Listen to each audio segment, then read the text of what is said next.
Guys बिल्कुल simple तरीके से समझो पैटर्न कैसे काम करते हैं। जैसे यहाँ पर आपको दिख रहा है, यहाँ पर ये रेजिस्टेंस है, ठीक है। यहाँ पर मार्केट ओपन हुई, अप साइड गई, अप साइड जाने के बाद फिर से यहाँ पर डाउन साइड आती है, रेजिस्टेंस से रिजेक्ट होती है, फिर यहाँ सपोर्ट है, ये जो ग्रीन कलर की लाइन है ये सपोर्ट है, तो सपोर्ट से फिर से अप साइड गई, फिर से यहाँ से रिजेक्ट हुई और यहाँ पर आपको दिख रहा है एम बन गया, ठीक है। पैटर्न इसी तरीके से वर्क करते हैं, ये देख लीजिए, ये बन गया यहाँ से इस तरीके से, ये एम बन गया, ठीक है। अब जब ये एम बन गया उसके बाद एम का यहाँ पर ब्रेकआउट हो गया, और जब ब्रेकआउट होगा तो ब्रेकआउट होने के बाद फिर अपन क्या करेंगे, एंट्री बनाएंगे, और यहाँ ब्रेकआउट पर एंट्री बनाने के बाद यहाँ तक देखो मार्केट आती है, ठीक है। अब यहाँ तक मार्केट आई तो टारगेट कितना लेना चाहिए, दो तरीके होते हैं, ठीक है। टारगेट निकालने के दो तरीके होते हैं। जैसे यहाँ से प्राइस रेंज अगर लगाएंगे तो ये जो जितना होता है एम पैटर्न जितना होता है, ठीक है, यहाँ पर देखो, जैसे ये देखो ये है, ठीक है, जैसे लगभग ये कितना है 140 पॉइंट के आसपास है, तो 140 पॉइंट अपना टारगेट रहेगा, 140 पॉइंट के आसपास ब्रेकआउट पर, ठीक है। तो यहाँ पर एंट्री अगर अपन लेते हैं ब्रेकआउट पर और यहाँ से देखें तो ये लगभग यहाँ तक आया है, देखो 150 पॉइंट के आसपास आई मार्केट, फिर से जो है रिएक्ट कर रही है अपसाइड की तरफ, ठीक है। तो अब यहाँ पर पहला टारगेट अपना हिट हो चुका है। अब अगर अपन को यहाँ तक का टारगेट लेना है, ठीक है, तो फिर अपने स्टॉप लॉस को इधर रख देंगे, थोड़ा सा रिस्क लेंगे, अब कंप्लीट प्रॉफिट नहीं जाना चाहिए वापसी, ठीक है। तो ये सेटअप बिल्कुल सिंपल है, बहुत आसान है, बस ये ध्यान रखना है। देखो अगर तो सपोर्ट रेजिस्टेंस आप लगा सकते हो तो वो बहुत अच्छा रहता है, क्योंकि कोई भी इंडिकेटर अपनी प्रैक्टिस और प्राइस एक्शन से बेहतर काम नहीं कर सकता, इस चीज़ को ध्यान में आपको रखना चाहिए, ठीक है। तो यहाँ आप देखोगे कि ये जो ग्रीन कलर की लाइन है, अच्छा अब ये ग्रीन, ये रेड है पहले, फिर ग्रीन हो गई, क्यों हो गया ऐसा, ठीक है। ये आपको पता है कि जब सपोर्ट रेजिस्टेंस अगर टूटता है तो वो सपोर्ट बन जाता है, ठीक है। तो यहाँ पर जैसे ब्रेकआउट हुआ तो उसके बाद ये सपोर्ट बन गया, और जब सपोर्ट टूटता है, ठीक है, सपोर्ट टूटता है तो वो रेजिस्टेंस बन जाता है, ठीक, इतना समझ में आया।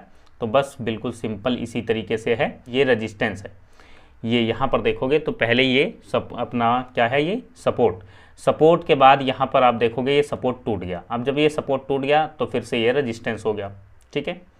तो इस तरीके से चीज़ों को आपको समझना चाहिए। अगर आप सपोर्ट रेजिस्टेंस लगा सकते हो तो बहुत अच्छी बात है, अगर नहीं लगा सकते तो फिर आपको इस इंडिकेटर की हेल्प लेनी चाहिए, ठीक है। जैसे ये देखो यहाँ पर ग्रीन कलर की लाइन है, ठीक, तो ग्रीन कलर की लाइन है। अब यहाँ से मार्केट जो है, यहाँ पर कॉल साइड की एंट्री लेनी है कि नहीं लेनी, इसके लिए अपन को ये देखना है कि यहाँ पर कोई बुलिश सिग्नल मिलना चाहिए, बीच में एंट्री नहीं लेनी, ठीक है, जाहिर सी बात है। अब जैसे यहाँ पर एंट्री नहीं लेनी, बीच में एंट्री नहीं लेनी है, बीच में नहीं कूदना, सपोर्ट पर और रेजिस्टेंस पर, ठीक है। यहाँ देखो जैसे यहाँ सपोर्ट पर बुलिश सिग्नल मिला तो यहाँ एंट्री बनाएंगे, अगर एंट्री नहीं ले पाए तो फिर यहाँ पर नहीं लेनी, यहाँ पर भी देखो बुलिश एंगल्फिंग बना है बाजार, यहाँ से भी अपसाइड गया है, लेकिन यहाँ एंट्री नहीं लेना है, ठीक है। यहाँ पर देखो बेरिश सिग्नल मिला, यहाँ पर नहीं लेना डाउन साइड का ट्रेड, ये रिटेस्टिंग है फिर इधर का ट्रेड, ठीक है। तो सिंपल अपन को चीज़ों को देखना है आसानी से, ठीक है, जितना सिंपल रखोगे उतना बेहतर रहेगा, ठीक। तो कुछ नहीं करना, बहुत सिंपल है। यहाँ रेजिस्टेंस पर जब बाजार रहे, अब यहाँ देखो सपोर्ट पर बाजार है, यहाँ ओपन हुआ, यहाँ से अपन जो है यहाँ सपोर्ट पर एंट्री लेके और यहाँ रेजिस्टेंस तक का पहला टारगेट अपन रख सकते हैं, एक स्कैल्पिंग बन सकती है, ठीक है। फिर रेजिस्टेंस से यहाँ से रिजेक्ट होता है बाजार, ठीक है। तो यहाँ पर रेजिस्टेंस पर अगर यहाँ पर भी अपन यहाँ पर बेरिश, जैसे ये सिग्नल मिला है ना, बेरिश हरामी कैंडल बनी ये वाली, ठीक, तो उसके बाद फिर यहाँ पर भी एंट्री ले सकते हैं अपन, यहाँ पर एंट्री ले सकते हैं और ये वाला पॉइंट स्टॉप लॉस रख सकते हैं, तो वो भी है। लेकिन इसमें यहाँ से फिर से थोड़ा सा अपसाइड जाएगा, तो देखो अगर अपनी एनालिसिस पर आपको भरोसा है, ठीक है, तो फिर रुकना है। अब यहाँ पर कोई यहाँ पहुँचेगा बाजार, एग्जिट हो जाएंगे। अब स्टॉप लॉस यहाँ पर है लेकिन एग्जिट यहाँ पर हो जाएंगे, फिर देखेंगे कि बाजार गिर गया। नहीं, रूल्स को फॉलो करना है। अगर आपने रूल्स बनाया कि यहाँ पर स्टॉप लॉस है, यहाँ पर टारगेट है, तो या तो टारगेट लेंगे या तो स्टॉप लॉस लेंगे, ठीक। तो इसमें दोनों तरीके से एंट्री बन सकती है। अगर आप पैटर्न ट्रेड करते हो तो पैटर्न में आपकी एंट्री यहाँ बनेगी, अगर आप कैंडलस्टिक ट्रेड करोगे सपोर्ट रेजिस्टेंस पर तो आपकी एंट्री यहाँ पर बन जाएगी, ये इस कैंडल के बाद में ये वाली कैंडल पर, ठीक है। ये पॉइंट अपना स्टॉप लॉस हो जाएगा। उसके बाद अपना पहला टारगेट ये रहेगा, दूसरा टारगेट ये रहेगा, जो कि दोनों मिल चुके हैं, तीसरा टारगेट अपन ये वाला पॉइंट रख सकते हैं, ठीक है, लेकिन ट्रेल करते हुए चलना है, इस चीज़ को भी ध्यान रखना है, ठीक है। चीज़ें समझ में आ रही है? चलिए इतना समझ लिया, अब इंडिकेटर एक बार लगा के देख लेते हैं, ठीक है।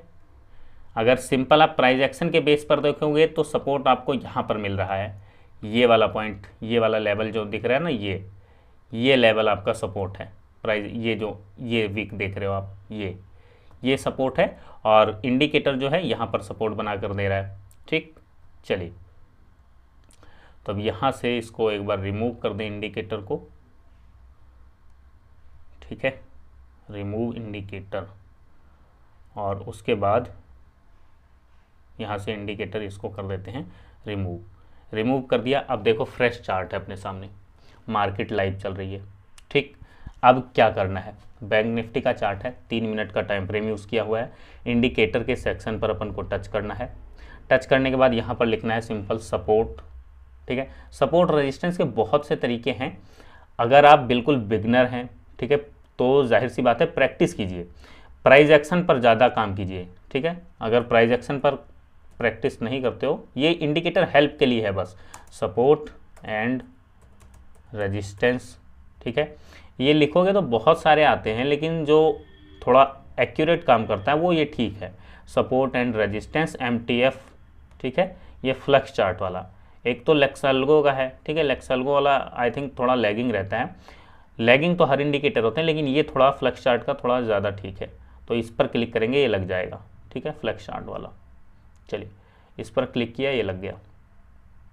अब ये लग गया, नहीं लगा क्या, दोबारा से क्लिक, लग गया, ठीक है। ये देखो कुछ लाइंस आ गई, तो आप चाहो तो लाइंस का भी यूज़ कर सकते हो। ये ग्रीन कलर की जो लाइन है ये सपोर्ट है, और ये रेड वाली लाइन जो रहेगी ये रेजिस्टेंस रहेगी, ठीक है। तो अगर आपको ऐसा क्लियर मतलब नहीं समझ में आ रहा है तो यहाँ सेटिंग पर टच करोगे, ठीक है। सेटिंग पर टच करने के बाद में क्या करना है, यहाँ पर देखोगे तो यहाँ इनेबल जोन लिखा हुआ है, क्योंकि सपोर्ट रेजिस्टेंस कभी भी एक पतली सी लाइन नहीं रहती, एक जोन होता है, ठीक है। ये इस तरीके से नहीं होता सपोर्ट रेजिस्टेंस इस तरीके से रहता है, एक जोन बनाकर चलता है, ठीक है। तो यहाँ पर इनेबल जोन जो है इस पर क्लिक कर देंगे, लीजिए, और यहाँ से कर दिया इसको ओके।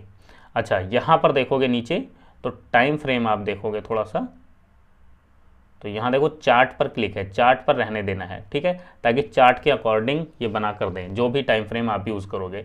अगर स्पेशल टाइम फ्रेम यूज़ करना है तो इनमें से आप कोई भी सिलेक्ट कर सकते हो, ठीक है।